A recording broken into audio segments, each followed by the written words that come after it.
T'es bon. Alors on va faire un cours sur, messieurs, on va faire un cours sur Souka, la Souka, Soukot. Ça va essayer de Sur la comprendre cette souka ou bizarre. sur Soukot? Sur Soukot, ça veut dire la fête de Soukot. Alors, en fait, qu'est-ce qui va se passer? Vous avez vu que on a eu Rosh Hashanah, d'accord? On a eu Kippour, et maintenant on va rentrer dans Soukot. Il y aura Soukot, donc les premiers jours de la fête de Soukot. Ensuite, on aura Hoshana Shana Rabbah Rabba, ça tombe et samedi soir. Shmini Atzeret Simchat Torah. Ça va? Maintenant. Lundi et mardi. Voilà, très bien. Dans l'échelle, on va dire, de notre évolution personnelle, on a fait Rosh Hashanah, donc c'est un jour solennel, on a été jugé par Hachem. On arrive à Kippour, où là on fait Teshuvah, on dit Baruch Shem Kevod Malchuto L'Olam Vaed. C'est-à-dire qu'on est, a priori, d'après le Ramchal, on est comme des anges, c'est-à-dire on est capable d'être comme des anges, comme si on était avant la faute d'Adam Arishon, donc on est arrivé à un niveau, il n'y a pas d'Yitzhara, il n'y a rien du tout, vous avez compris? Donc on est au summum, comme si on était au Matan Torah, avant la faute d'Adam Arishon, ouais. Et tout à coup, on rentre dans la souka. C'est-à-dire, côté précaire, tu sors de chez toi, tu rentres. Bon, il y a une évolution. Après, on arrive à Simchat Torah. Mais quelle est l'évolution? Il y a un palier qui nous manque. Oui, on sait que dans la Torah, évidemment, que les mitzvot, elles sont liées à une élévation. Ça va? Alors, c'est pas physique, on va pas faire de la musculation, mais on va se muscler autrement. C'est-à-dire, on va se muscler spirituellement. En quoi le fait de rentrer dans la souka, c'est une phase obligatoire qui nous fait évoluer? Et où est-ce qu'est l'évolution?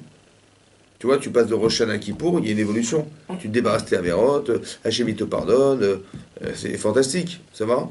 Où est-ce qu'elle est l'étape évolutive qui nous amène à Simchat Torah? Où est-ce qu'il y a ce passage-là, où tout à coup tu sors de chez toi, tu rentres dans une souka, ce côté précaire, ce côté... je sais pas, on n'est pas à l'aise, il y a un manque de confort, évidemment, c'est comme ça, oui.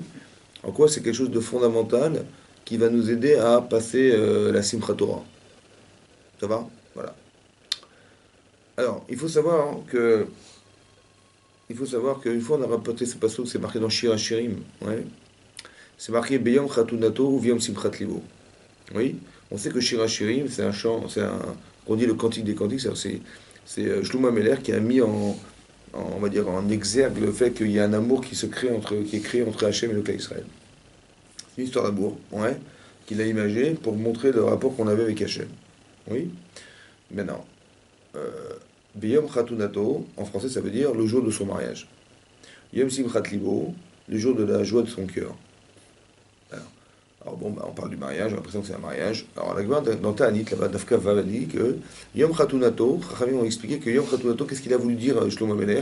Que Yom Chatunato, le jour de son mariage, c'est le jour du don de la Torah. Ça va? Et le jour de Simchat Libo, la joie du cœur, ouais. C'est quand t'as compris. Exactement, c'est le jour où on a construit le Mishkan, dans le désert. Ça va? Maintenant, historiquement, qu'est-ce qui s'est passé? Historiquement, je répète historiquement, il y a eu le 6 Sivan, Hachem s'est révélé au monde. Il y a eu les 10 commandements. Ça va? Après, qu'est-ce qui s'est passé? Moshe Rabbeinu, le lendemain, il est monté sur le Mont Sinaï. Il est redescendu 40 jours après. D'accord? 40 jours après, on est 17 Tammuz. Le jour où on aurait dû recevoir la Torah, les premières tables de la c'est le 17 Tammuz. Or, le 17 Tammuz, on fait l'inverse. On fait le Vaudor. Donc les tables ont été brisées. Ouais. Et ensuite, il est remonté le lendemain pour expier la faute du Vaudor. Ça veut dire qu'il est resté 40 jours à jeûner, matin, midi et soir, pendant 40 jours sans boire ni manger, pour faire pardonner Klal Israël. Il a pris ça sur lui. Ouais.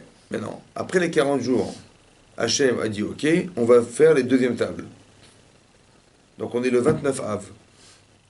40 jours après, on est le 10 Tishri. Et c'est là qu'on reçoit la loi, et c'est là qu'est Kippour. Ça va?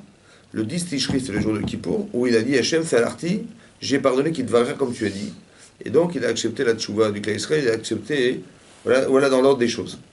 Après, plus tard, beaucoup plus tard, au mois de Nissan, on a construit le Mishkan, le fameux sanctuaire. Où là-bas c'est marqué, vous allez faire des prélèvements, Veshachanti betoram, je vais résider parmi vous. Ça va? Maintenant, essayez de vous mettre dans la tête un rond. Voilà, vous avez comme une roue dans la tête. Ça va? Vous avez volé la roue, ok? Au sommet de cette roue, il y a Pessah. C'est bon? C'est la sortie d'Égypte. Ça veut dire qu'on devient un peuple. Après, on a Shavuot, on reçoit la Torah. C'est-à-dire le don de la Torah, c'est quoi? C'est les 10 commandements. Après, on fait le Vaudor. 17 Tammuz. On a brisé les tables, on a fait le Vaudor, on a brisé les tables. Et après, hop, on arrive jusqu'à... Après, on a eu Rosh Hashanah, Kippour. Ça va? Et c'est là qu'on reçoit la table de la loi. C'est bon? Mais non. Dans ce cheminement-là, vous avez vu qu'il y a une évolution. Quelle évolution? C'est que le jour du mariage, c'est le jour où on reçoit la Torah. Ça va? Simchat Libo, c'est beaucoup plus tard, quand on va. La joie du cœur, c'est quand on va solutionner ça en retrouvant Hachem dans le Mishkan. Mais non. L'idée profonde qui est marquée là, peut-être qu'une des idées qu'on peut donner déjà, c'est d'expliquer.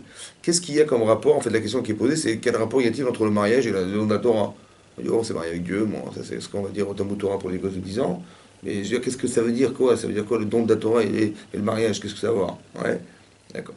En fait, l'idée, c'est d'expliquer, peut-être l'idée, c'est d'expliquer, le Rav Pinkus, il explique comme ça. Il dit que, en fait, le jour du mariage, c'est un jour fantastique, c'est le plus beau jour de ma vie. Comme le jour où j'ai reçu la Torah. Hein. Ça veut dire qu'on est devenu un peuple. On est devenu un peuple à Shavuot. Et la connaissance que nous avons d'être le peuple d'Israël, c'est la Torah. Ça a été révélé quand le jour où Hachem a dit Anochi Hachem Elokecha. Anochi Hachem Elokecha, je suis ton Dieu, c'est une preuve d'amour. Lo Yelech Elokim Acherim, c'est la preuve de ne pas transgresser la Torah. Donc il y a une preuve d'amour. Il y a la Avat Hachem, Vela Irat Hachem, la connaissance qu'on a d'Hachem, dans l'interdiction de trahir cette relation. C'est tu n'auras pas d'autre Dieu que moi. Donc dans les deux premiers commandements, il y a la Havat Hashem et la Yirat Hashem. C'est bon? Maintenant, l'idée qui est derrière, c'est de dire que tu reçois la Torah, c'est le plus beau jour de ta vie. Comme tu te maries, c'est le plus beau jour de ta vie. Ça va? Seulement, toi, tu as un passé. Tu étais en Égypte. Toi, tu as un passé. Tu es un célibataire. C'est vrai ou pas? Donc quand tu vas te marier avec ta femme, c'est le plus beau jour de ta vie. Tu dis, voilà, ma vie va commencer, ma vie de couple, mes enfants, tout ce que je vais avoir, c'est dorénavant que ça va démarrer. Mais comment ça va se passer? Ta vie de couple. Comment tu vas la vivre ta vie de couple? Tu te poses des questions. Comment ma femme va être? Comment je vais être? Est-ce que je vais être un bon mari? Est-ce que ma femme va respecter ce que je suis? Mes enfants, comment je vais les éduquer? Toutes ces questions, tu vas te les poser. Le plus beau jour de ta vie, en fait. Tu n'y penses pas, mais en vérité, c'est une perspective de réflexion, évidemment. Oui, non. Comme tu te poses la question, tu reçois la Torah, mais qu'est-ce qu'Hachem attend de toi? C'est quoi la Torah? C'est quoi le niveau d'exigence? C'est quoi être un tzaddik? C'est quoi? T'as compris? T'as la même question. Yom Khatunato, Yom Simchat Libo.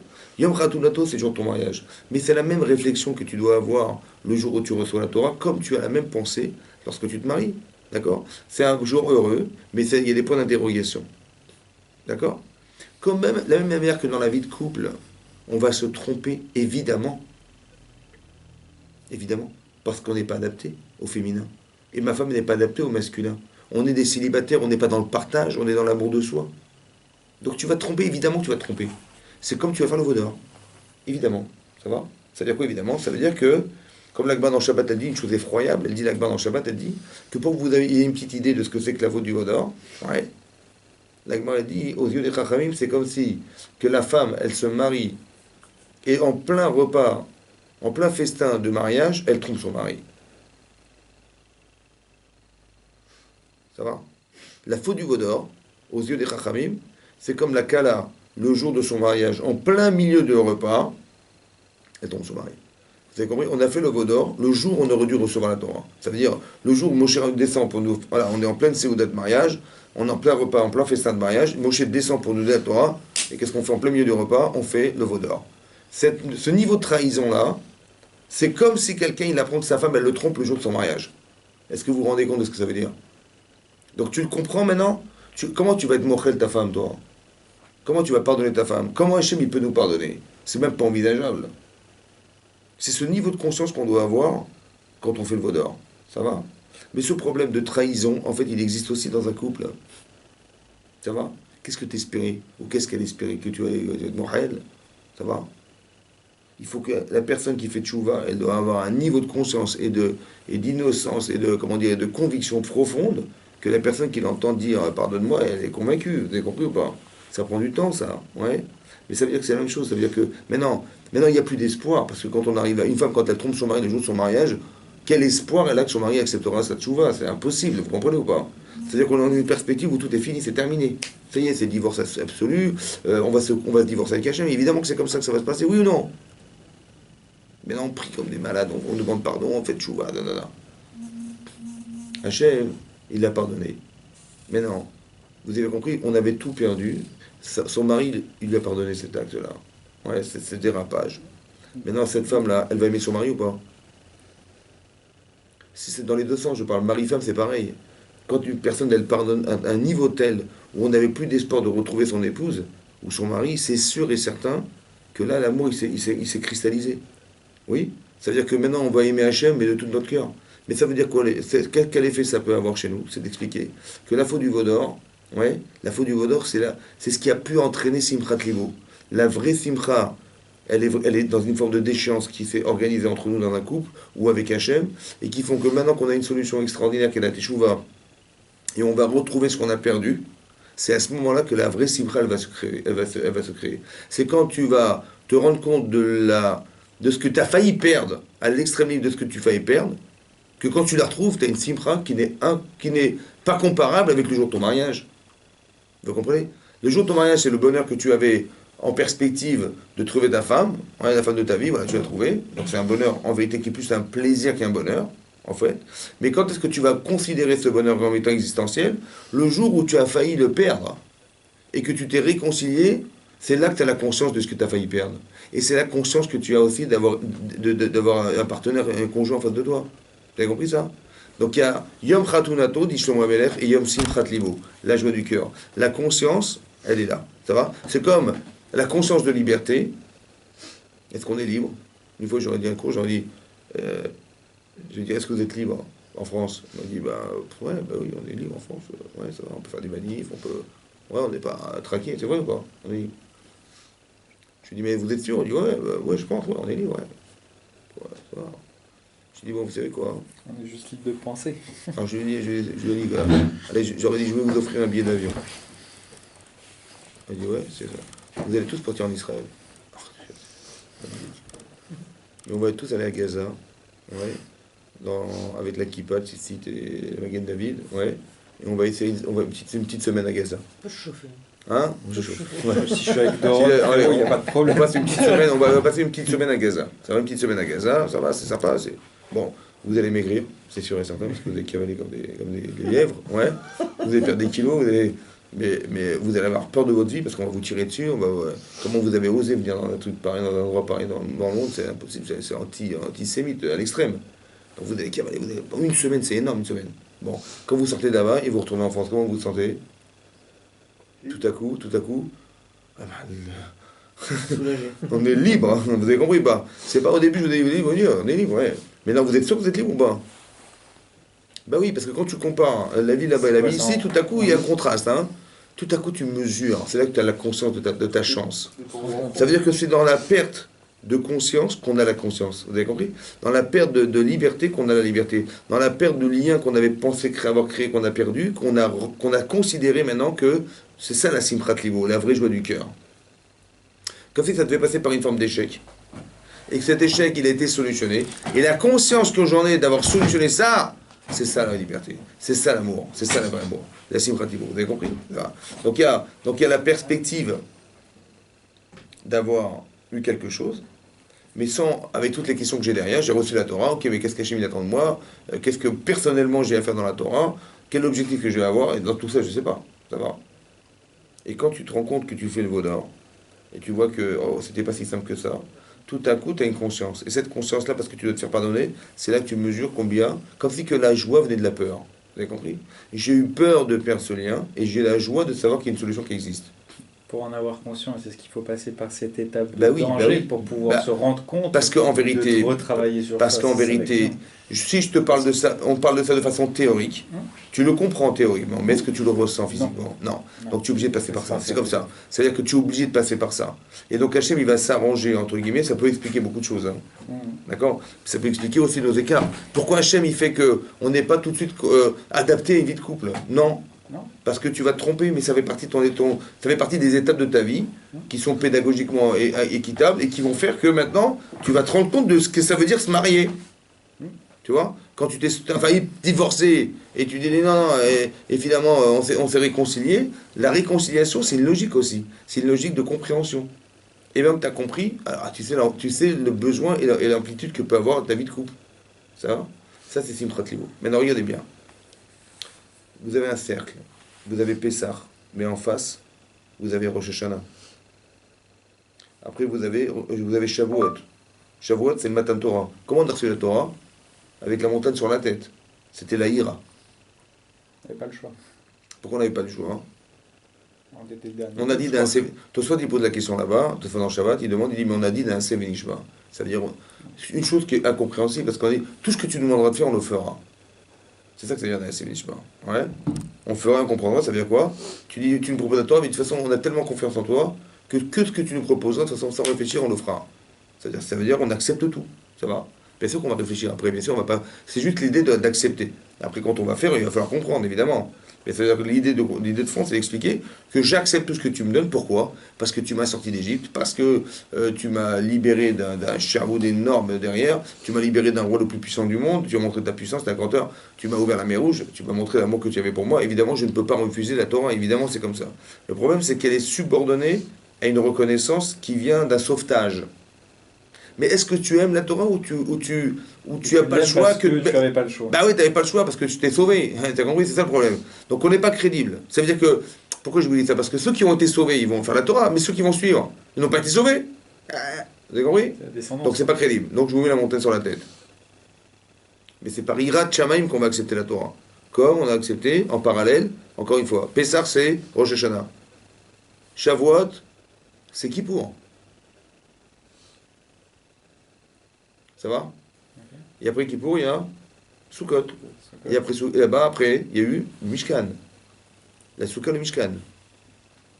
Vous avez compris? Comme si l'année se coupait en deux.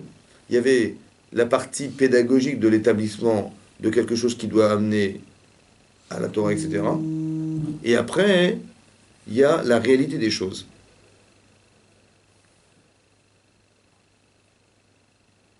En vérité, si vous voulez, c'est comme ça. On n'a pas choisi de vivre. Et on n'a pas choisi d'être ce que nous sommes. Ça va? Maintenant, il va arriver des choses dans notre vie, comme si on était guidé par Hachem. Mais ce guide, c'est Hachem. Et ce qu'il incombe à Hachem, ce qui l'intéresse au maximum, c'est qu'on devienne quelque chose de ce que nous sommes. Oui, c'est ça que je vous ai dit la fois. Je vous ai dit, en Elul, quand on dit, il y a une allusion dans Shira Shirim, Ani, Ledodi, Vedodi, Li, Ani, Ledodi, je suis pour mon bien-aimé, mais Dodi, mon bien-aimé, puisque je le reconnais, alors Li, c'est quoi Li? Il est pour moi. Ani, Li. Ça va? Ani, c'est quoi Ani? C'est moi. Et Li, c'est quoi? C'est moi. Pourquoi il y a deux choses? Il y a moi et il y a moi. Non. Ani, les Dodi, je suis pour mon bien-aimé, et Dodi, tout à coup, Dodi, Li. Alors la différence entre Ani et Li, c'est quoi la différence? Ani, c'est ce que je suis. Ça va? Alors, vous avez tous quelque chose à vous, qu'on vous a donné. Vous avez un contexte géographique, vous avez vos parents, vous avez votre famille, vous avez tout ça, c'est des dons, ça. C'est ce que vous êtes, c'est le Ani. Tout ce que vous avez fait de votre vie, tout ce que vous êtes en potentiel et en réalité, c'est ce que vous êtes. Mais en vérité, je dis comme ça, Ani et Doni. Dès l'instant où j'accepte Hachem, ma vie va changer. Parce que puisque je l'accepte, il devient un guide pour moi. Ça va? Si je ne l'accepte pas, je me déroule tout seul. Mais il n'y a pas de guide, il n'y a rien. Un, parce que je ne conçois pas. Deux, parce qu'il ne peut pas intervenir. Hachem, parce que je ne l'accepte pas. Il peut pas. Il voudrait bien m'aider, mais il ne peut pas. Vous avez compris? Maintenant, il faut comprendre du principe Ani et Dodi. Maintenant que Dodi, alors Li. Ça veut dire que tout ce qui va m'arriver, c'est Mina Shamaim. Pour arriver à me permettre d'atteindre quelque chose de moi-même. Ça veut dire qu'en vérité, vous avez tous quelque chose de spécial à vivre. Tout le monde. Et que ce que vous êtes est indispensable. Vous savez, vous êtes dans le Zohar, c'est marqué dans le Zohar que Israël, le mot Israël, c'est les Rachetevot. Yud, Shin, Resh, Aleph, Lamed, Yesh, Shishim, Ribo, Otiot, la Torah. Il y a 600 000 lettres. Shishim Ribo, c'est 10 fois 60 000. Ça fait 600 000 lettres dans la Torah. On a comparé un Sefer Torah et le clan Israël.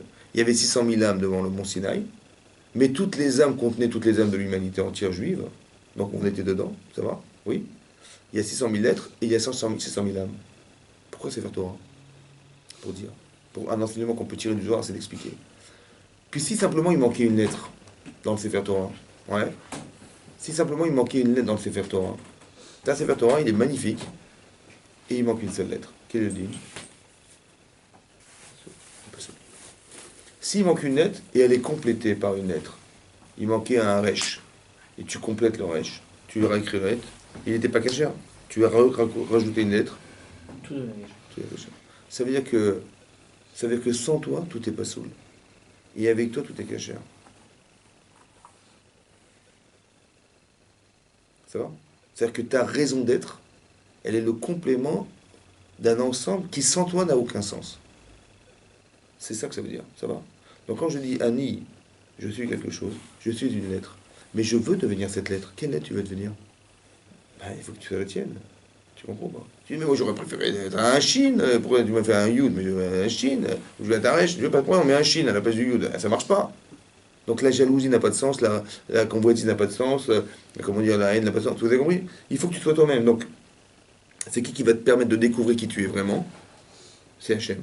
Mais parce que Annie, moi, ce que je suis, ce que tu m'as donné d'être, il faut que ça devienne quelque chose. Il faut que ça devienne quelque chose. C'est le lit. Annie, les Dodi, les Dodi. Ça va? Maintenant, la transformation, elle se passe comme ça. En fait, le Annie, c'est moi. C'est comme en couple. En couple, ouais, en couple, bah, tu as une potentialité d'homme qui est devenu le fameux Annie avec toutes tes expériences personnelles avant de te marier. Tu es célibataire, bah, après tu viens à un moment donné dans la vie, bah, il faut que je bascule, je vais me marier. Mais bon, tu as une forme de maturité où tu es fort dans tes convictions, tu es fort dans ta vie, dans ta réflexion, tu es structuré, tu as une part nationale qui te permet de t'assumer, ça va? Mais ça, c'est le Annie, ça, c'est moi. Et dès que je passe en couple, tout à coup, bah, le Hani, il est embêté parce que en face de moi, j'ai aussi une femme, mais qui n'est pas un homme. Tu vois, et une femme qui a des besoins qui ne sont pas les miens, une femme qui a des pensées qui ne sont pas les miennes, des sensibilités différentes, etc., etc. Ouais. Mais en fait, on n'est pas fait pour vivre ensemble, on est complètement différents. Donc il va y avoir conflit ou pas? Ben oui, parce que quand tu as envie de faire ça, elle veut faire autre chose. Et quand elle veut ça, tu n'aimes pas ça. Tu vois? Toi, tu vas t'acheter une voiture, elle va t'acheter une bague. Toi, tu vas t'acheter je sais pas, un costume, elle va t'acheter une robe. Et on n'est pas dans le même besoin, ça va? Alors qu'est-ce que tu fais? Ça va? Tu vas forcément te tromper, évidemment. Évidemment qu'il y aura le vaudor derrière, évidemment que tu vas te tromper. C'est contre toi. Et Zerkenegdo, mais évidemment que c'est contre toi. Parce qu'on n'est pas de la nature, évidemment que c'est contre toi. Tu dis, on va étudier la Torah. Mais moi, j'arrive, mais je suis un débutant, moi. Donc tu me dis, mais fais les misotes. Mais comment je fais les misotes? Quel misote? De quoi tu parles? Quel niveau d'exigence tu as? Mais je vais me tromper, c'est sûr que je vais me tromper. Tu es un célibataire dans la Torah. Tu démarres. Tu n'as aucune expérience, aucune. Mais évidemment, tu vas te tromper. Quand il est marqué dans la Torah, c'est marqué En tzadik ba'aretz. Il n'existe pas un tzadik sur la terre. Shelo ya'asetov, velo yecheta. Qui n'a pas fait de bien, qui n'a pas fauté. Évidemment qu'on va fauter, évidemment qu'on va fauter. Il y a des personnes qui vivent un dans tout, ça n'existe pas. Donc tu vas te tromper, évidemment. Mais c'est pas grave. Tu vas te tromper. Tu vas te rendre compte que cette erreur, eh ben, il faut en tirer des leçons. Mais c'est vrai que maintenant que tu as tiré des leçons, tu n'es plus le même homme. Tu deviens le lit, un nid, les dodi, vedodili. Après le Vaudor, quand Hachem nous a pardonné alors qu'on a trahi cette relation, on a dit c'est comme quelqu'un qui se marie et sa femme, elle le trompe le jour de son mariage. Betor Seouda. On a reçu la Torah le 17 Tammuz et le jour, en pleine Seouda, où on reçoit la Torah, on fait le Vaudor. Donc tu dis, mais il faut que Hachem nous pardonne. Mais tu crois que franchement, il va te pardonner? Est-ce que le mari va pardonner sa femme le jour de son mariage ou elle le trompe le jour de son mariage? En plein milieu d'un repas, pas qu'il n'a pas 3-4 mois après, le jour du repas, elle le trompe. Évidemment que c'est impossible. Mais non, si Hachem il te pardonne, et si son mari l'a pardonné, tu te rends compte, elle va l'aimer à jamais. C'est-à-dire, c'est là qu'on arrive à la Simchat Libo. C'est là qu'on se rend compte que entre ce que j'aurais voulu avoir et ce que j'ai perdu d'avoir. C'est comme quelqu'un qui, Hachem, il trompe sa femme. Ouais. Bon, bah, il a une famille, il a des enfants, il a machin, il a construit une vie, en fait.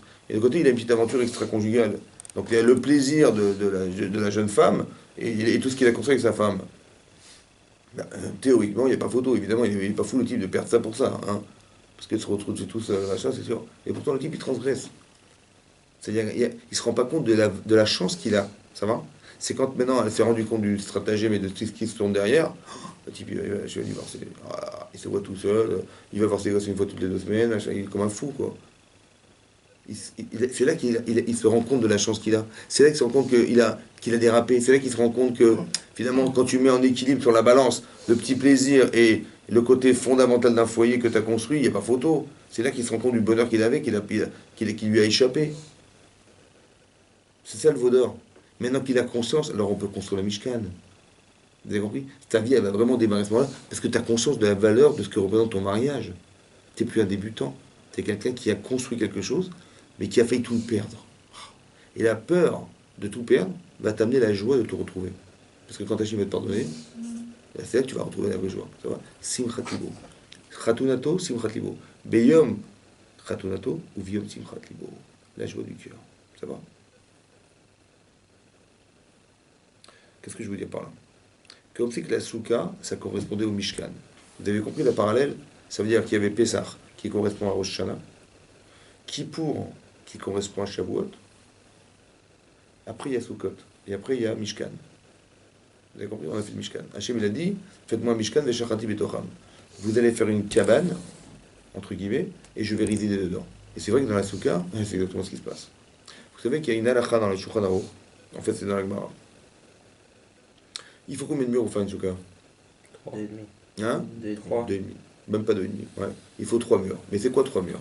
Ça veut dire que le minimum du Souka, c'est combien les mesures, vous savez? Le minimum. Hein? Non, d'une Souka. Le minimum des murs. La taille. Ça le vaut. Hein? 1 mètre carré à peu près. Combien? À peu près 1 mètre. Non, mais l'halakha. Ah, Je ne vais pas développer l'halakha, c'est 7 farim.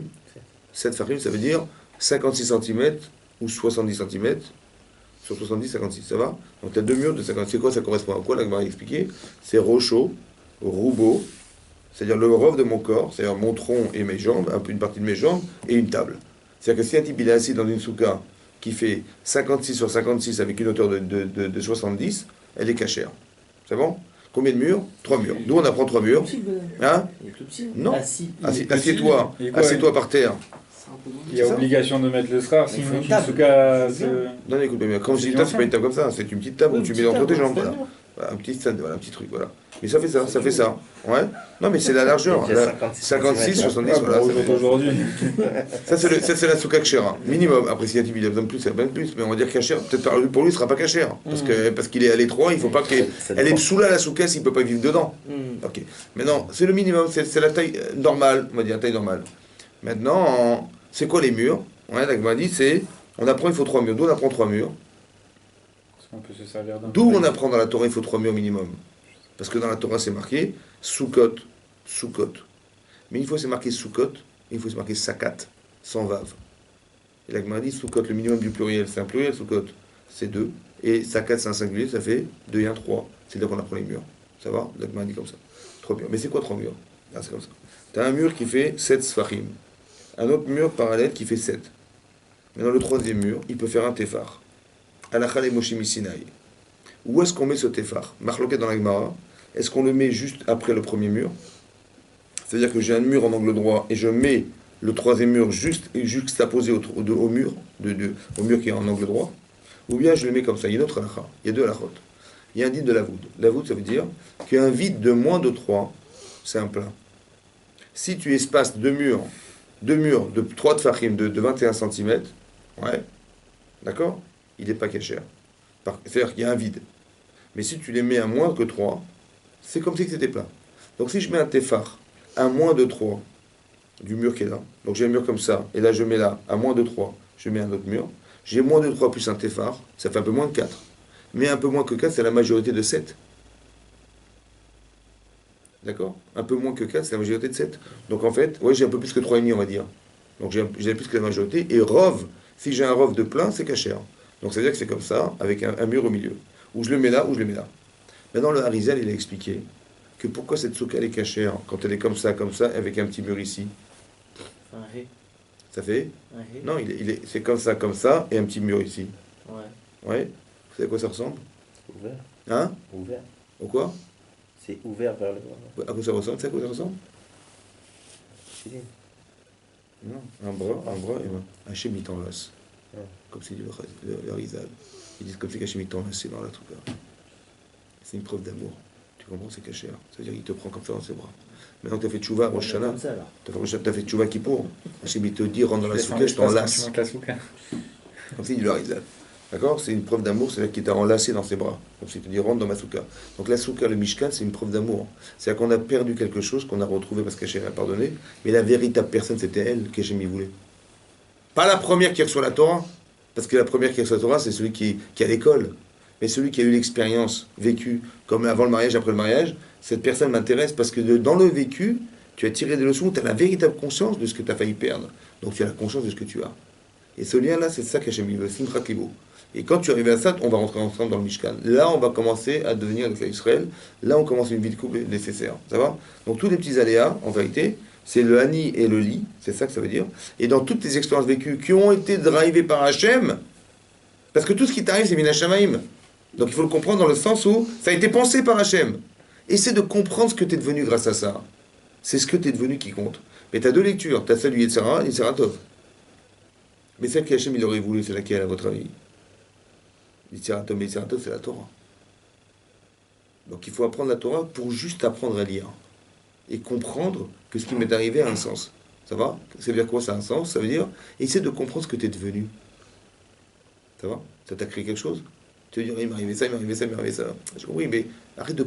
D'accord, j'ai compris. Après tu dis, non, ne me rappelle pas ça, ça me rappelle des mauvais souvenirs. Ah, ça veut dire que Dieu, il est fou, quoi. Il t'a envoyé un truc pour que tu t'en souviennes plus, Il n'y a quoi. pas de remise en question. Non, c'est pas ça que je veux dire. C'est que c'est mal... on n'a pas compris ce que ça voulait dire. Tu dis, ouais, j'étais à l'hôpital, il m'est arrivé ça, ça me parle plus de ça, ça m'énerve. T'as pas compris. T'es passé par l'hôpital. C'est-à-dire que tu as failli passer quelque chose dans ta vie de grave. Est-ce que ta vie elle a changé? Est-ce que tu peux mordre la vie à pleines dents maintenant que tu es en bonne santé? Ça va? Mais si tu n'avais pas vécu ça, tu n'aurais jamais compris ça. Essaie de comprendre ce que tu deviens. Pas de te rappeler de ce que tu as vécu. Parce que le Yitzhara, il veut dire, tu as vu ce que tu as vu, tu es passé par l'hôpital, tu as un rachat, Dieu, il a vu ce qui t'a fait vivre.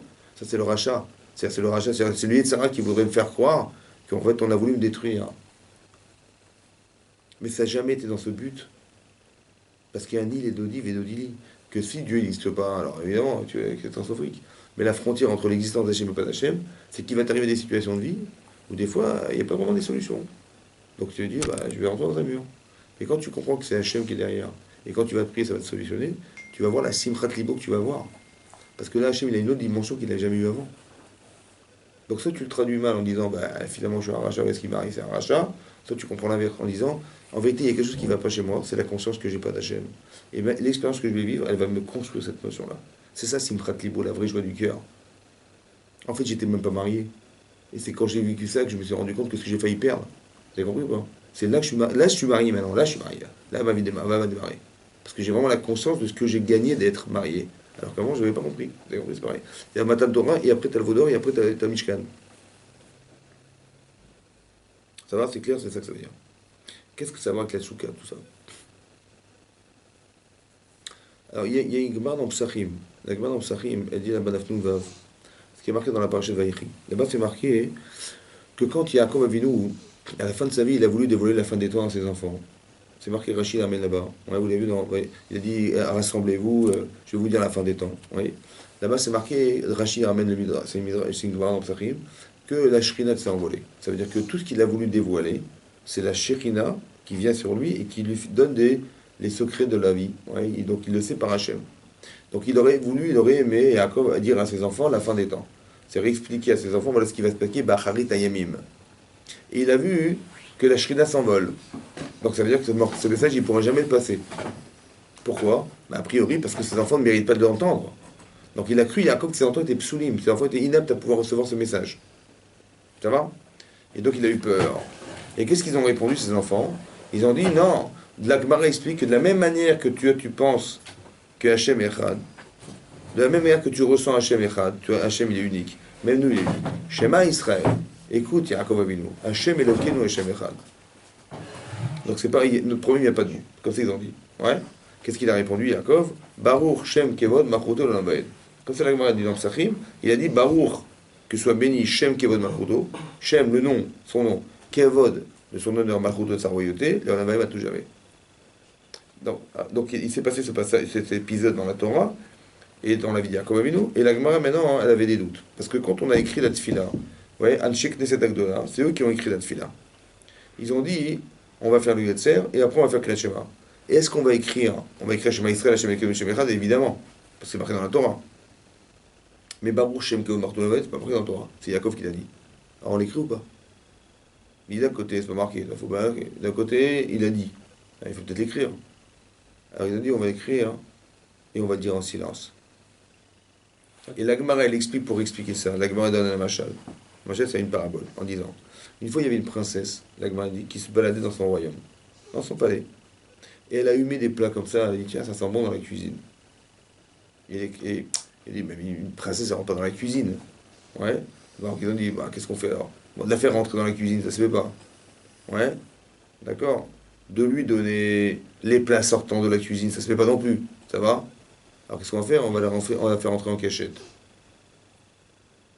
De dire Baruch Shem Kevod Machuto L'Olambaed à voix basse, C'est comme si qu'en cachette, on rentrait dans la cuisine alors qu'on est la princesse. Non, qu'est-ce que ça veut dire? C'est quoi le chat? Ouais, ça veut dire. Alors là-bas, on a une marloquette, une discussion entre le Maharal de Prague, ouais, dans le Netivot, là-bas, il explique, et le Rav Chaim Volojin, qui était le Talmid, l'élève de Gaon de Vilna. Il a écrit un sefer qui s'appelle Nefesh HaChaim. Là-bas, il y a une explication que le Nefesh HaChaim il a faite de cette Gemara, et une explication que le Maharal de Prague il a fait de la Gemara. La question, c'est la suivante. Qu'est-ce qui est plus valorisant? Qu'est-ce qui est plus louable pour Hachem? De dire qu'il est Echad. Quand on dit Echad, c'est pas qu'il est un, on traduit un, c'est pas un. Echad, ça veut dire unique. Ouais, pas que tu dis, peut-être il y a 2, 3, 4, 5 dieux là-haut. On dit non, non, Echad. Non, c'est pas ça le pshat. Le pshat Echad, c'est Miouchad. Il est unique. Ça veut dire rien d'autre que lui. En od milevado. Tout ce que tu vois, c'est Hachem.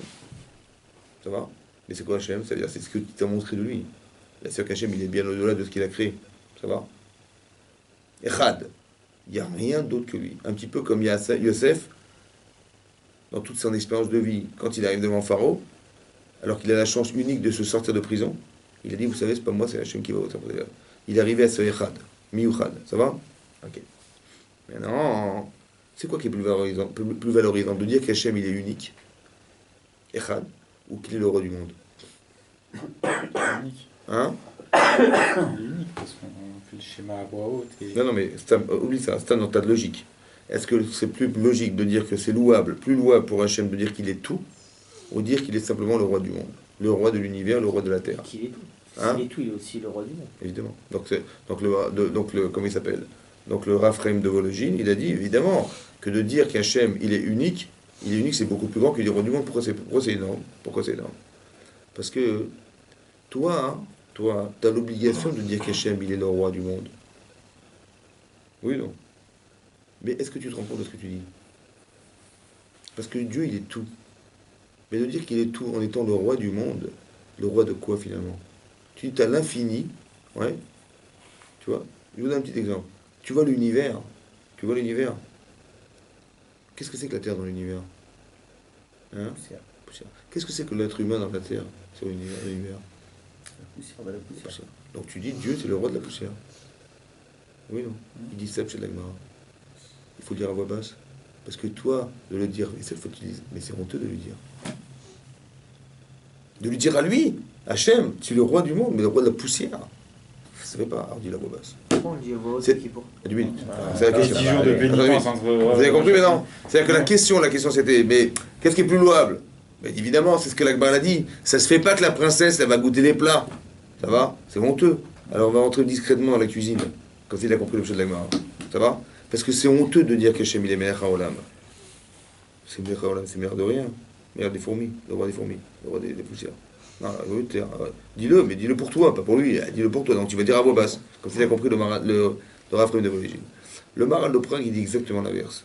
Que de dire Melech HaOlam, c'est plus fort que de dire. C'est plus révélateur de la grandeur. Pourquoi c'est plus révélateur? Parce qu'il est roi même des petites choses qui sont au fond. Honteux, c'est ça. Je veux dire, c'est honteux. Non. Non, je rigole. Mais le roi de rien, c'est honteux. Non, Même des petites choses. Même le rien, c'est le roi. Ça veut dire C'est-à-dire qu'il n'y a pas un roi pour les grandeurs et un roi pour les... Khazak, c'est ça. Il explique comme ça. En fait, qu'est-ce qui est révélateur de la grandeur? Puis, c'est Echad. Mais quelqu'un qui est Echad, quelqu'un qui est tout, quelqu'un qui est président de la République, il s'entoure de ministres. Et c'est eux qui vont se charger d'aller s'occuper des petites choses. Mais lui, il va s'occuper de lui. Ah ben, Hachem, il s'en occupe lui-même.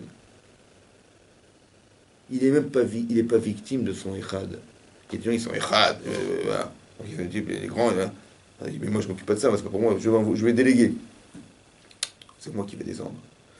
Quand tu fais une avérin, c'est moi qui vais venir te voir. Et c'est moi qui vais dire, je t'encourage à faire tchouva. C'est Hachem lui-même. Donc c'est ça qui est grand chez lui, c'est énorme. Parce que malgré qu'il est tout, il est capable de descendre et de ne pas être victime de son Echad. Mais c'est là qu'il est révélateur de sa grandeur. C'est parce que Baruch Shem Kavod Olam. C'est tellement compliqué à comprendre, nous, humainement, qu'il faut le dire à voix basse. C'est ça la princesse qui ne va pas rentrer là-bas. C'est tellement compréhensible qu'une princesse, elle veuille rentrer dans une cuisine. T'as compris? Qu'on va te dire, à la voix basse, fais-la rentrer en cachette. Parce qu'une princesse ne rentre pas dans la cuisine. T'as compris ce qu'elle a compris? C'est tellement énormissime intellectuellement de croire qu'Hachem, il va s'occuper de moi. Ah bon, mais moi je suis un zéro, moi. Tu vois, comme le roi, C'est que tu reçois le président de la République, il tape à ta porte. Tu dis, attends, mais qui je suis pour qu'il vienne chez moi? T'as compris? Mais si c'est déjà le président, ça te choque, mais Hachem, ça doit te choquer à 100%. T'as compris ou pas? Mais s'il le fait, mais c'est énorme. C'est ça la grandeur d'Hachem. C'est l'élasticité d'Hachem.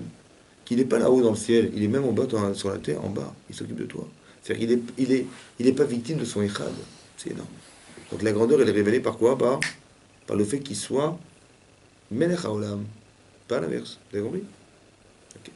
Mais en vérité, il n'y a pas de marloquette. Pourquoi? Parce que le Rafrim de Vologine, il a dit comme ça. Toi, quand tu vois Hachem, tu dis c'est le roi du monde. Mais toi, est-ce que tu peux lui dire? Non. Donc ça veut dire que la relation qui existe dans le Pshat de la Gemara, c'est d'expliquer, c'est quoi la princesse et la cuisine? C'est d'expliquer, toi, par rapport à Hachem, ça ne fait pas de lui dire qu'il est le roi du monde. D'accord? Ça c'est le Nefesh HaChaim. Le Maharal de Prague, il dit non. La Gemara ne parle pas de toi par rapport à Hachem, elle dit lui par rapport à toi. Ça veut dire que d'où tu vois sa grandeur, lui par rapport à toi, parce qu'il est capable de descendre jusqu'à toi. T'as compris? C'est-à-dire que le problème, c'est la vision qu'on a de la Gemara. Est-ce qu'on parle de Anil et Dodi ou de Dodili? T'as compris? Est-ce que c'est toi par rapport à lui? Bah toi, tu vas pas te permettre de lui dire. Ça va? Mais il y a des sombres, vous avez compris? Que d'un côté, c'est vrai que quand je réfléchis, ça se peut pas de dire. Ouais. Le seul problème qu'on va avoir, c'est à Kippour. Pourquoi à Kippour on le dit à voix haute? D'après le Maharal de Prague, on comprend. Parce que maintenant que tu es comme un ange, tu peux commencer à comprendre ce qu'est Hachem il est pour toi. Donc tu vas dire à voix haute. Vous avez compris? C'est-à-dire que ce que le Maharal il voulait t'expliquer, c'est que c'est tellement compliqué d'imaginer que Hachem, dans l'infini de ce qu'il est, il peut s'occuper de la poussière de la terre que ce qui est l'être humain. C'est tellement incompréhensible que j'ose même pas en parler. Ça va? Cette relation-là, ouais, c'est la relation à Soukot. Pourquoi c'est la relation à Soukot? Parce que quand est-ce qu'on parle de Soukot dans la Torah? La première fois. Très important de comprendre ça. Vous savez, dans l'étude de la Torah, pour que tu comprennes bien les notions, il faut voir la première fois où c'est dit. Là, tout est dit. Après, quand on en reparle, c'est qu'on parle de détails du sujet. Mais tout est dit au départ. C'est comme l'embryon, tout est dans l'embryon.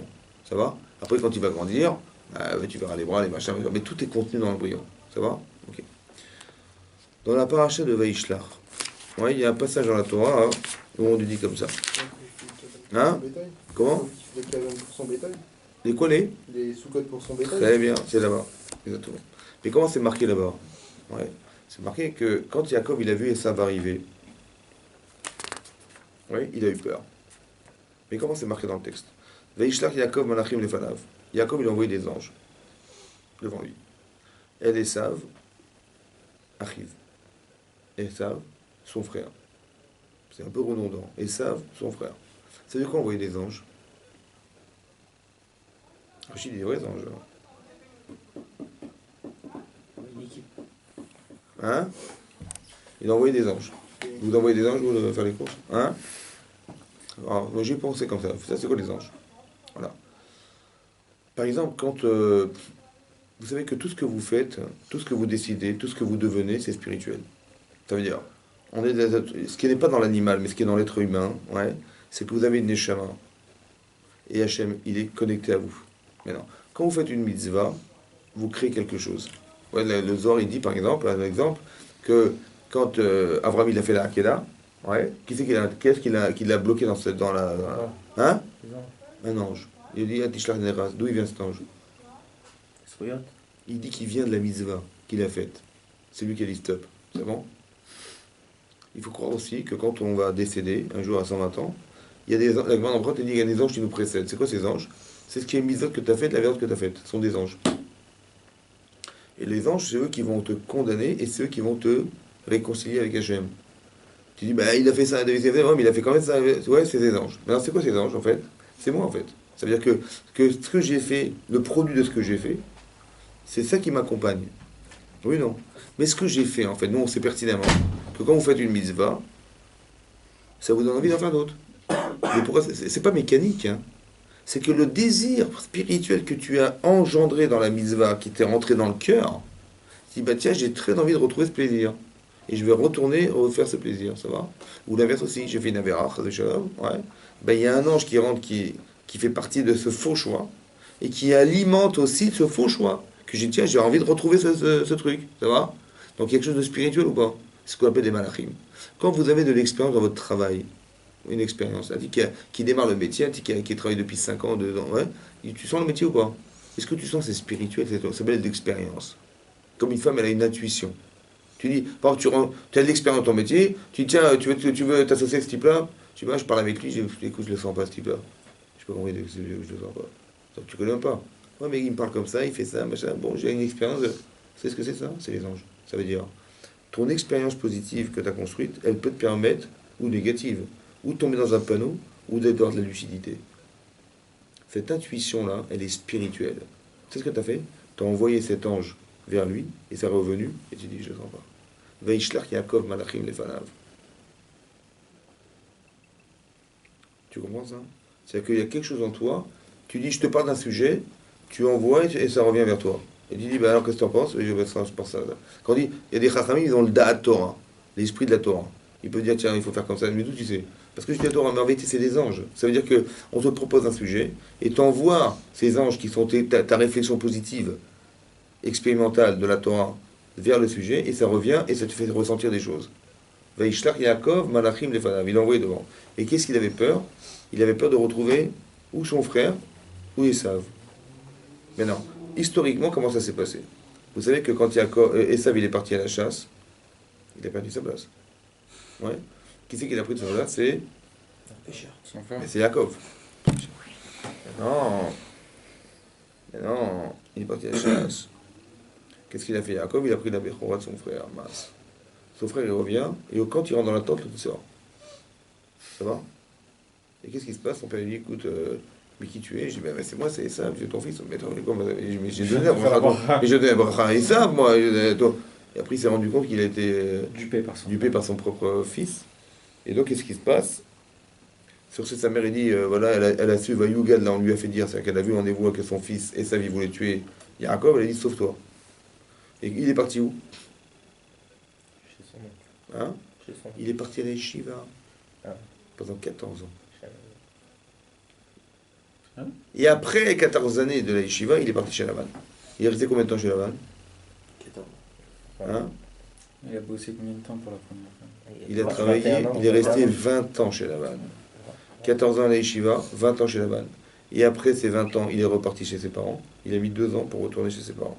Ça fait 14 et 20, 34 et 2. Il s'est passé 36 ans là. Il a 36 ans, il est parti où? Il est parti à la Yeshiva, c'est une super cachette. Ah oui, parce que son frère il court derrière, il s'est bien caché. Et après il va chez son oncle. Bon, d'un côté tu peux comprendre que d'un côté il s'est rien passé. Donc c'est à son frère. Et c'est son frère, il a pardonné. Et de l'autre côté, je sais pas. Mais pourquoi il a peur? Hein? 34, 36 ans, ça va? De quoi t'as peur? T'as Hachem avec toi? 36 ans, pourquoi t'as peur? Il dit, je sais pas, Esav ou arrive? Je sais pas. Mais pourquoi t'as peur d'Esav?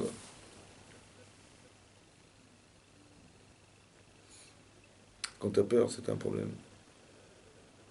Quand t'as peur, c'est que t'es fragile. C'est qu'il y a une fragilité. C'est vrai ou pas? T'es fragile, alors Hachem t'a envoyé ça. Tu vas solutionner ton problème. Vous avez compris ou pas? Si t'es serein, c'est que t'as pas de problème. Mais si t'es pas serein, c'est que t'as un problème. Oui? Et bien tu sais où est-ce qu'elle est la réponse? Elle est dans ce que tu vas voir. Mina Shamaim.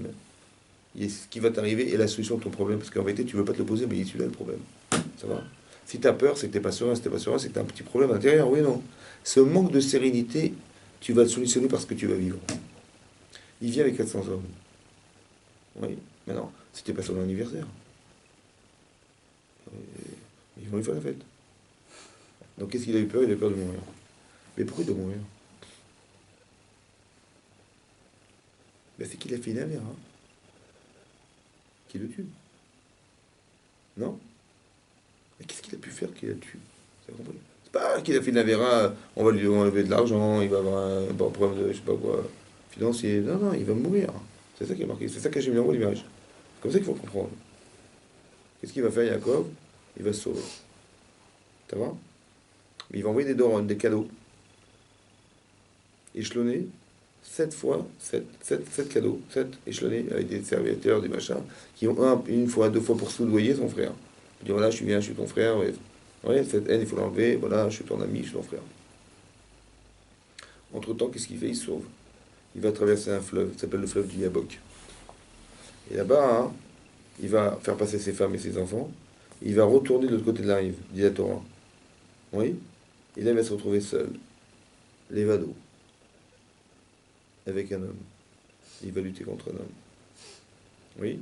Non. Comment? Non. Mais il y a avec Ish. C'est quoi Ish? Là-bas, Chazal dit que c'était un ange, l'ange des sables. Oui? Il y avait quelqu'un en face ou pas? Ben non, parce que c'était l'évado.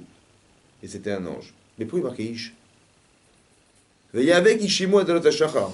Il a lutté contre l'homme jusqu'au matin. Pourquoi il marquait un homme? Il y a peut-être l'apparence d'un homme. Ouais, peut-être. Évado, ça veut dire quoi l'évado? Non, il y avait personne. Ouais, Contre lui-même, peut-être. ah, c'est ça. Et pourquoi il n'a pas de nom cet homme? Si, hein, non, cet ange. Non, il est marqué Ish. Il a tué. Il était beau cet homme ou pas? Il était Beau. Bel à Ish. C'est ça. Donc il n'y avait pas. Mais c'est qui cet homme? Bizarre, il n'y a pas de nom. Et bizarrement, c'est marqué dans la Torah que quand il a fini de lutter, au matin, il a dit laisse-moi partir. Il dit je te lâcherai pas tant que tu ne me béniras pas. Il dit comment tu t'appelles? Il dit je t'appelle Jacob. Il dit je m'appelle Jacob. Il dit tu t'appelleras plus Jacob, tu t'appelleras Israël. Parce que tu as lutté. Sarita, Imanashim, avec les hommes. C'était la Vanna et Esav. Veim Anashim, Veim Elohim, avec Dieu. C'était l'ange. Patuchal, tu as vaincu. Israël, c'est la résultante de la lutte. Ça va?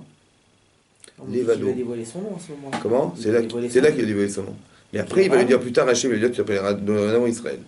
Non, l'ange. Il Oui. avait un nom à ce moment-là. Non. Non. Non. Regarde le Ramban et tout, il lui Pas dit. l'ange, Ouais, Michael ou Gabriel. il dit Mashimcha, il a demandé quel était ton nom. Il dit Matosho Lishmi. Il dit quel est ton nom? Et Jacob, il dit mais toi, quel est ton nom? Il dit mais pourquoi tu me demandes mon nom? Il n'a pas de nom. Ouais. Ouais, mais quand il a dit quand je veux remonter, il lui a dit pourquoi tu veux remonter? T'es qui? Il lui a demandé. Il lui a dit je suis l'ange, je crois Michael ou Gabriel. Si je dis Non, de pas du bêtises. tout. Non, pas du tout. C'est les Sar des Saves. C'était parce que tu sais que dans le ciel, ouais, il y a un gouverneur. Ouais, dans chaque pays, il y a un gouvernant. Ça veut dire que toute l'influence, par exemple la France, il y a des paramètres, comment dire, la liberté, la révolution, le caractère français, c'est un ange qui influe dessus, tu vois. Maintenant, nous, notre ange, c'est Hachem, on n'a pas d'ange. Et les Rishaim, comment dire, et ça, c'est le Yetzara. Ça va?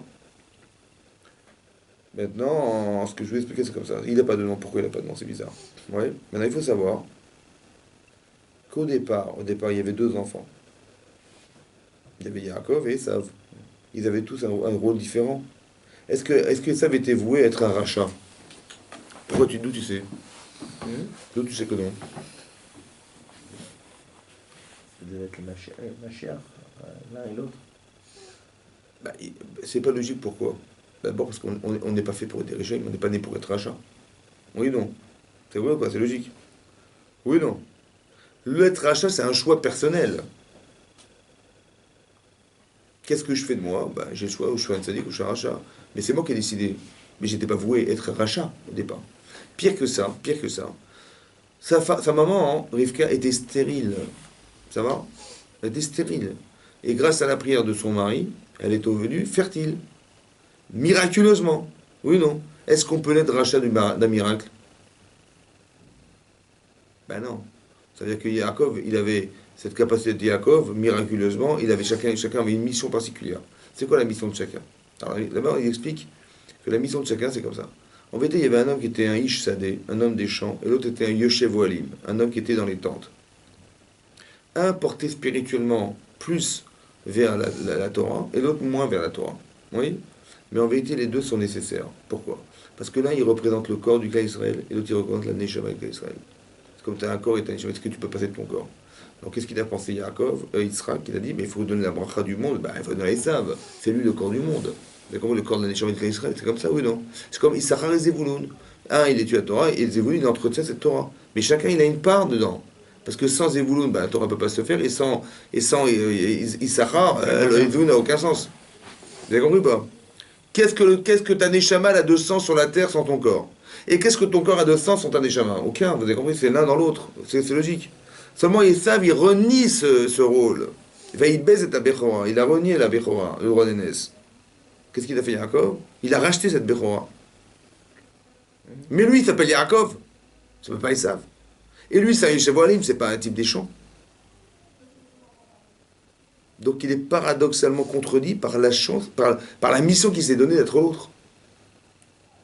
Vous avez compris ça? C'est marqué dans la paracha Toldot que quand il a quitté la vanne, Vaïfrot Saïch Meod Meod. Vaïfrot. Il s'est fructifié et multiplié énormément, énormément. Il avait des avadim, des shvachot, il avait beaucoup d'argent. Ça va? D'accord? Pourquoi c'est marqué Vaïfrot Saïch? Il s'est fructifié cet homme dans la Torah. Pourquoi il va marquer Yaakov? C'est pourquoi? Parce que Yaakov, il ne se reconnaît pas là-dedans. Il a peur de cet homme. Il a peur d'être Esav.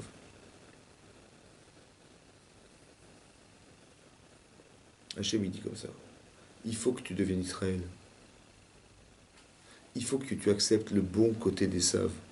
Parce que Esav, c'est la puissance. Esav, c'était l'argent. Ça va? Esav, c'est le corps. Mais tu dis, moi, j'ai pas besoin de ce corps. Tu as compris? Bon. Moi, je suis Jéhovah, pas besoin. Ça va? Bah, tu vas mourir. Parce que Israël doit naître un jour. Et il peut être que si tu acceptes d'être cet homme. Vous avez compris ça? Donc la lutte, en fait, c'est quoi? C'est la lutte de l'homme contre l'homme. Ça veut dire, il y a un homme indéfini que je dois accepter, qui est moi-même, mais je le refuse, donc je ne peux pas vivre avec ce refus. C'est ça la disparition de Yaakov avec Esav qui arrive. Et manifestement, ce que tu dois être, ce que tu as peur d'être, c'est d'être l'autre. Parce que tu as dit, bah, tout ça, je vais dire un rachat, mais je veux pas. Mais le rachat, c'est l'autre. Donc c'est le rachat qui va te tuer. Tu as compris ce que je veux dire? Donc la teshuva, c'est d'accepter le véritable sens de ce que tu dois être. Cet argent, tu en as besoin. D'où j'ai su ça? Ouais. Parce que tout à coup, quand Yaakov il a battu cet ange, qu'est-ce qu'il fait Esav? Il vient et dans le temps il l'embrasse. Non, bizarrement, il amène 400 hommes pour le tuer. Les types ils ont été payés pour tuer Yaakov. Et tout à coup il voit ce type qui embrasse son frère. Il y a un problème. Vous avez compris ce qui se passe ou pas? C'est-à-dire que le problème, quand tu le solutionnes, il s'élimine à l'extérieur. Tout ce que tu vois dehors n'est que le reflet de ce que tu es dedans. Tu n'es qu'agressé parce que tu as raté d'être quelque chose. Mais quand tu l'as solutionné, le type va t'embrasser. C'est un truc de fou, ça. Vous avez compris ou pas? Et ça veut dire quoi? Ça veut dire que le faux Esav, c'est celui qui est dehors. Et le vrai Esav, c'est celui que je dois atteindre. Parce que je suis la conjugaison des deux êtres. C'est ça Israël. Par exemple, si Esav avait accepté d'être Esav et Yaakov, on aurait deux tendances dans Israël.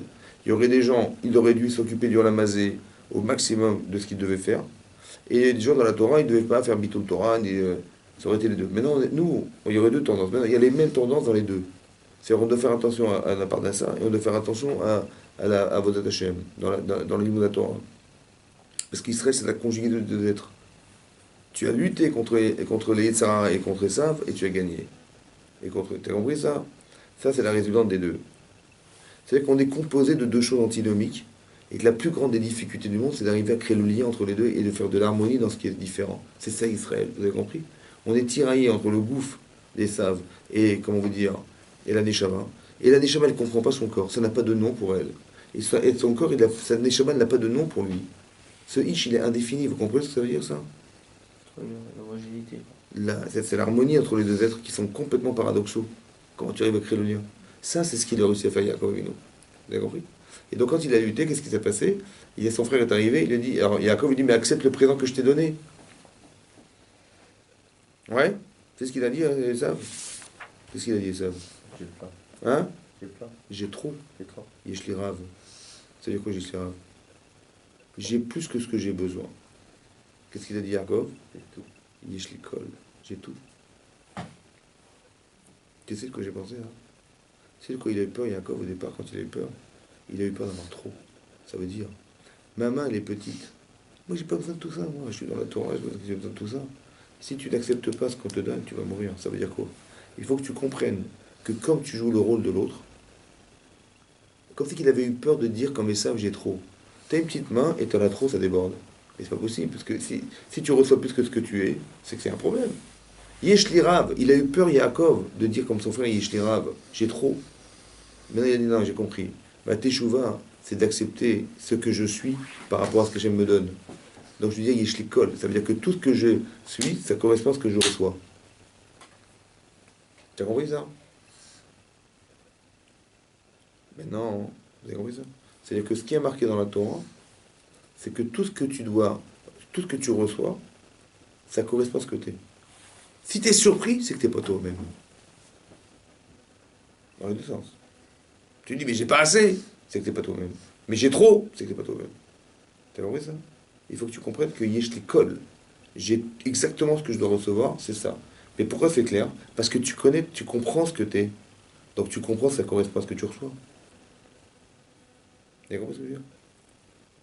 Quand un type il est jaloux, ou un type il est envieux, ou un type machin, c'est qu'il n'est pas lui-même. Parce que manifestement, Hachem, il s'est juste gouré d'un numéro. Il manquait des numéros, il manquait des chiffres sur ma fiche de paie, c'est pas possible. Mais c'est pas, donc tu n'es pas toi-même, donc tu n'es pas vivant. Vous avez compris ce que je veux dire? C'est ça qu'il faut comprendre. C'est ça la lutte, en fait.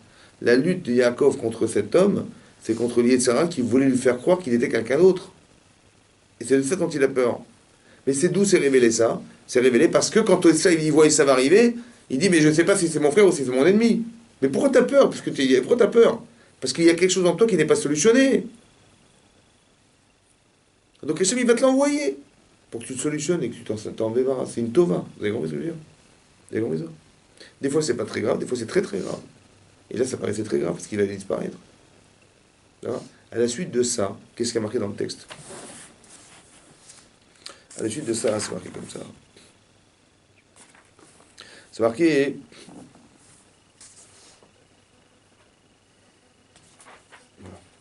C'est marqué comme ça.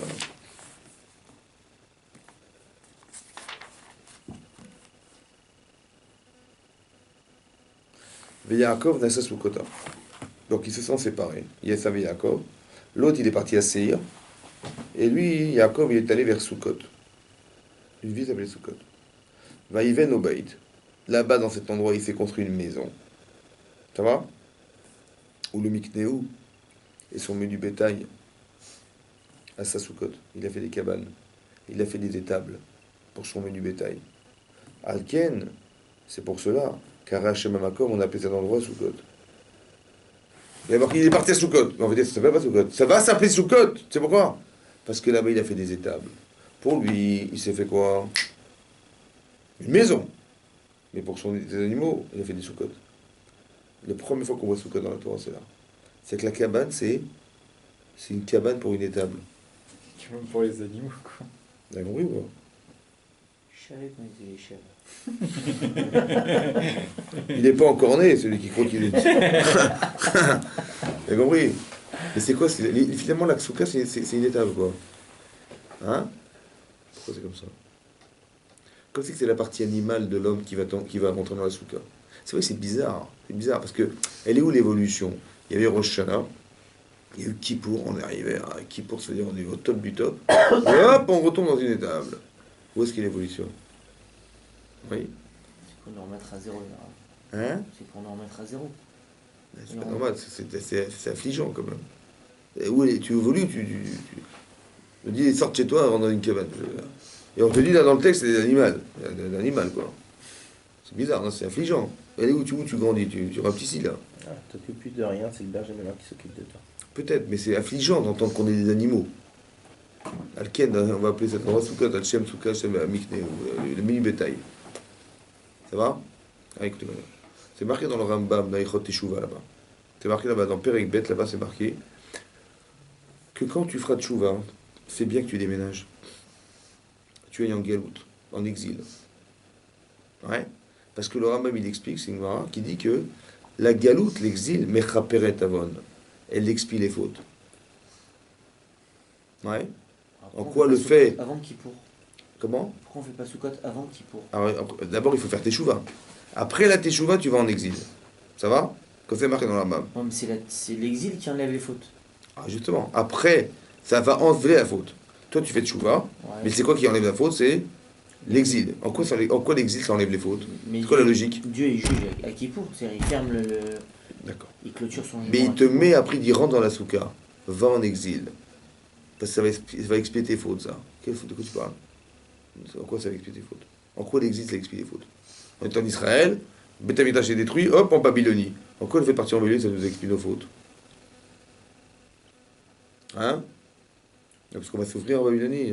Dieu il nous a punis là-bas. Hein? Comme ça, on nous avait dit au Talmud Torah. Hein? Tu mets tes doigts et t'as vu, t'as expliqué tes fautes. T'as eu mal, c'est bon. Non.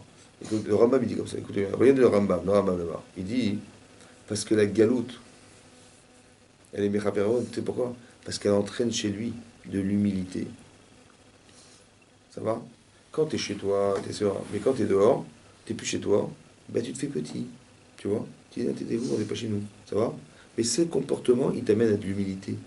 Et ça va expier la faute d'avoir été orgueilleux. Vous avez compris ça? C'est-à-dire que c'est logique. Tu as compris? C'est pas genre, t'as fait ça, on va te taper dessus, on va t'envoyer en exil. C'est pas ça le pshat. Et c'est jamais comme ça le pshat. Jamais Hachem il punit. Vous avez compris? De toute votre vie, il faut retenir ça. Quand Hachem il chasse Adam du Gan Eden, c'est pas une punition, c'est que c'est pas adapté, donc il va le mettre ailleurs où c'est adapté. Vous avez compris? C'est jamais une punition. Il faut comprendre que c'est comme ça, Hachem il est comme ça, hein, comme la soukha, il n'y a pas de punition dans la Torah. Si c'est dur, c'est parce que tu es à côté de la plaque. Tu n'es pas adapté à ce que tu vis, donc ça fait mal. C'est quand tu connais rien, on fait un boulot, tu prends un truc sur la tête. Mais évidemment, tu connais pas ton travail. Mais c'est l'inadaptation qui souffrance. Mais c'est pas qu'Hachem il cherche à nous faire souffrir. Vous avez compris? C'est ça le problème. Mais non. Ce que je veux dire par là, c'est la galoute entraîne que quoi? Dit le Rambam, d'être shafel rouach, anav, shafel rouach. Ça veut dire que le fait d'être en exil, tu te fais tout petit. Et ce fait de faire tout petit, ce comportement-là t'amène à changer ta nature d'homme. Manifestement, quand tu fautes, c'est parce que tu penses que tu es quelque chose et que tu as une surenchère de toi. Et tu es sûr de toi. Et donc c'est pour ça que tu fautes. Parce que tu es sûr de toi. Tu dis pas, mais peut-être c'est différent. Non, non, c'est bon, ça va. Et tes certitudes-là, elles t'amènent à fauter. Et malheureusement, c'est une spirale dans laquelle tu n'as rien du mal à sortir. Hachem dit, écoute, sors de chez toi avant galoute. Ça veut dire que tu sais quoi? Quand tu fais tes chouvas, c'est théorique. Tu dis, j'ai fait ça. Le problème, c'est que ton corps, il ne comprend pas ton message. Ta conscience, c'est de dire, j'ai fauté, machin. Mais sache qu'au fond de toi, ton problème, il est dans ton gouffre. Parce que ton gouffre, il est sûr de lui. Tu as des expériences de vie, tu as des machins, tu es sûr de ton fait. Ça va? Le problème, c'est comment tu vas t'en débarrasser de ce problème? Il va en galoute. Mets ton corps dans l'exil. Rentre dans une soukha.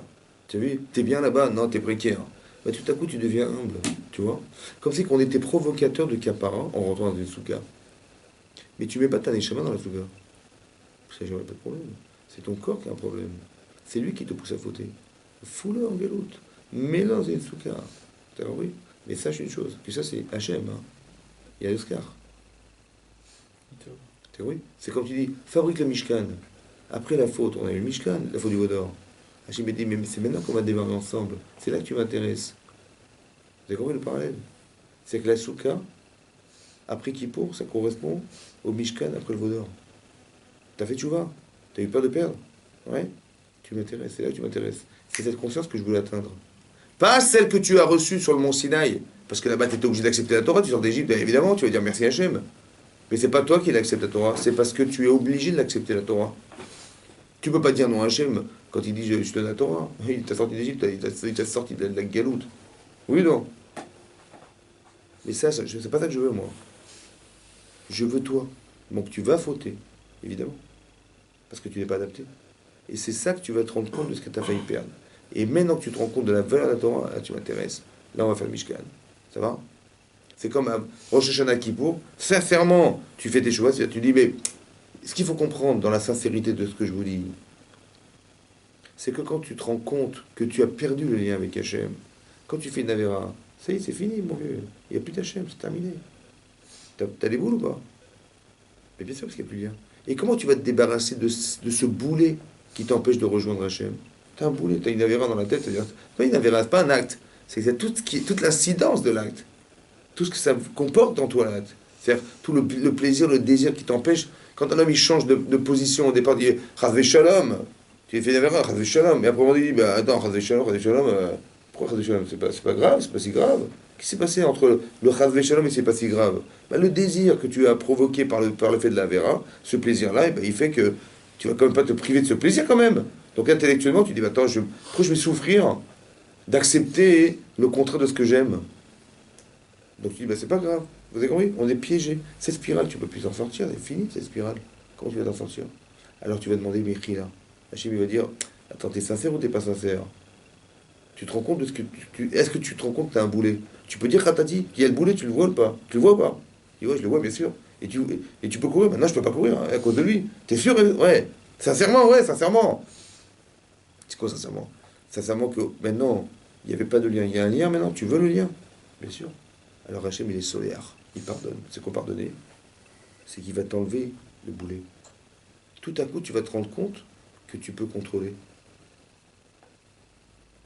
Avant, c'était plus fort que toi. Tu dis, mais j'essaie, c'est impossible, je n'arrive pas à m'en sortir. Mais c'est parce que tu n'es pas sincère. Donc, comme tu n'es pas sincère, tu vois pas la gravité. Tu n'es pas dans le veau d'or. Tu n'as pas fait le veau d'or. Mais il faut que tu as fait le veau d'or. Tu as fait le veau d'or. Et tu as perdu le lien avec Hachem, c'est terminé. Ouais, ben, tu peux divorcer avec Hachem, c'est terminé. Si tu te rends compte de ce que tu as fini. Tu avais un partenaire, tu l'as plus. Tu as les boules, quoi. Ouais, si tu n'as pas les boules, tu dis, bah ouais, bah, qu'est-ce que j'y fais, c'est comme ça, et j'ai fait la merde, j'ai fait la merde. Tant que c'est pas sincère, c'est pas ressenti, t'as pas honte de toi, mais il te pardonnera jamais. Pourquoi? Pas parce qu'il veut pas, c'est parce que t'es pas sincère. La honte, c'est un révélateur fantastique que je suis en décalage. Et la honte, c'est aussi le révélateur que je regrette. Et la honte, c'est aussi le révélateur que je recommencerai plus. Mais si t'as pas beaucoup honte, bah tu risques pas de regretter. Et si t'as pas beaucoup honte, bah tu peux recommencer. Mais c'est quoi la honte? C'est tu rougis. T'as compris? C'est tu rougis. C'est pas que tu dis bah oui c'est honteux, c'est vrai que ça se fait pas, je suis désolé, ça se fait pas. Elle dit bien après avec sa femme, il dit bon c'est vrai je t'ai mal parlé, bon bah écoute c'est comme bon bah c'est comme ça, je veux dire, tu me connaissais, tu quand même. Tu vois, je m'explique, je me justifie. Mais t'as pas honte? Non, j'ai pas honte. J'ai honte, ouais, mais ça c'est pas bien, mais tu rougis pas? Non, bah non, bah attends, elle me connaissait quand même, elle savait que j'étais comme ça, je suis désolé, elle a fait un choix quand même. Mais pourquoi tu te défends? T'as pas honte, toi? Mais si t'as pas honte, c'est que t'as pas compris ce que t'as perdu. Vous avez compris? Plus t'es décalé avec ce que tu fais, plus t'as honte, et plus c'est sûr que tu recommenceras pas. Mais c'est tellement puissant corporellement, parce que je rougis, que même mon corps, il refuse. Vous avez compris ce qui se passe? Mais ça, c'est la galoute, ça. C'est ça, la kshuka. Mais sache que c'est les tovatra. Hachem, il est là. Il te contrôle, il y a la souka, tout est là. Savoir que tu acceptes cette situation de vie. Et tu verras que ton corps, il va changer. Tout à coup, il devient un ave. Tout à coup, il devient humble. Tout à coup, il devient docile. Tout à coup, il est prêt à accepter. Et là, t'as gagné. Alors, on doit pas être joué de dormir dans la souka, de manger dans la souka. Mais c'est ça la Sibra, mon chéri. C'est ce que tu vas rejoindre là, la Torah. Sibra, ta Torah. Parce que ce qui t'empêche d'activer la Torah, c'est ton corps. T'as pas le temps, t'as pas de machin, t'as du boulot, t'as des machins. C'est ça, mais c'est ton corps. C'est ta vie pratique. C'est vrai ou pas? Enlève ton corps. Qu'est-ce que tu veux faire de la journée? T'as rien à dire comme ça. Tu vas essayer d'être dans le spirituel. Mais tout ce qui nous bloque dans le spirituel, c'est le gouffre. Tu vois? Pourquoi t'as pas le temps? Bah, attends, j'ai des préoccupations, j'ai des ça, j'ai des machins. Mais c'est ton corps, mon vieux. Donc fous ton corps dans la souka. T'as compris? Et tu verras que tu vas changer. Mais quel simcha tu vas voir que quand tu contrôles. Dis, la Akedat Yitzhak. Mais c'est des émotions inhumaines. Prends ton fils unique, tue-le, machin, que tu aimes. Oui, non. Tu sais quoi? Abraham, Rochev Alachamor. C'est-à-dire quoi? Il avait chevauché son âne. Mais qu'est-ce que j'ai à la fiche de savoir qu'il avait un âne? Et que j'ai un fiche qu'il était monté dans son âne. Tu dis, il a pris le RER, il est parti. Comment il est parti? Ça décrit comment il est parti. Tu sais quoi? Rochev Alachamor. Chamor en hébreu, c'est l'âne. Mais Chamor, c'est le chomer, la matière. Et c'est lui qui chevauche la matière. Son corps lui dit, bah tu vas pas tuer ton fils, c'est fou quoi. Et il est que là-dedans. T'as compris, non? Je dis, non. Si t'as raison, mais Dieu il a tort. Si tu vas pas tuer ton fils, c'est fou quoi. Mais j'ai très bien compris ce qu'il m'a dit. Hein. J'ai très bien compris. C'est moi qui rêve à la Chamor. C'est moi qui tiens l'âne. C'est pas lui qui me tient. Mon cerveau, il me dit, mais attends, c'est quand même Dieu qui m'a demandé de le faire. Mais si tu as raison, c'est qu'il a tort, c'est pas possible. Ben, j'ai rien compris, hein, mais il a sûrement raison. Donc je vais écouter, je vais pas écouter toi. C'est moi qui chevauche ton âne. T'as compris? Ça veut dire que ça, c'est possible si tu maîtrises quand? C'est quand il est rentré dans la souka. La simcha d'être libre. De ne pas être victime. T'as compris ça? Tu sais ce que c'est ça? C'est Hachem. Il est énorme, mais il n'est pas victime de son moi. T'as compris ça maintenant? Shema Israël, Hachem Elokim, Shem Baruch, Shem Kavod Maved. Il faut être comme Hachem. Ça veut dire qu'être capable d'être entier, mais de maîtriser et de descendre plus bas. Pas dire non, pour moi, ça c'est. Mais quand tu parles comme ça, c'est parce que tu es orgueilleux, tu as un surplus d'orgueil que ton corps il prend trop de place. Il dit, mais c'est pas pour moi, ça, c'est honteux, je m'occupe pas de ça, moi. Mais en vérité, c'est des choses que. C'est là que tu vois l'amour de la Torah.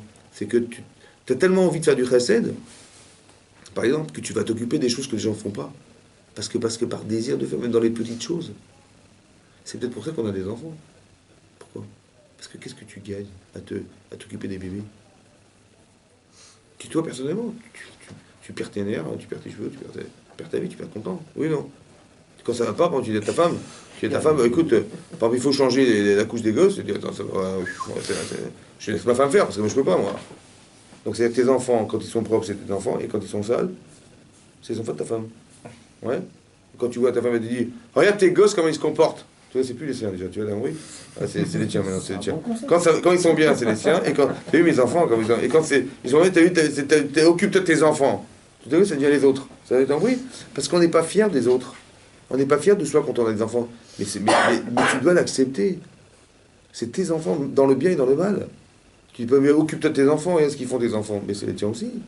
Tu vois, c'est un surplus d'orgueil, mais c'est ça. Rentre dans la souka. Occupe-toi de mes enfants. Voilà. Et c'est ça, Elle est pas mal la réponse. Jonathan. Non, c'est Jonathan. T'as compris, ça c'est de l'orgueil. Ça veut dire que tout à coup, c'est plus les miens. Rentre dans la souka. Et tu verras la simcha de dire c'est les miens.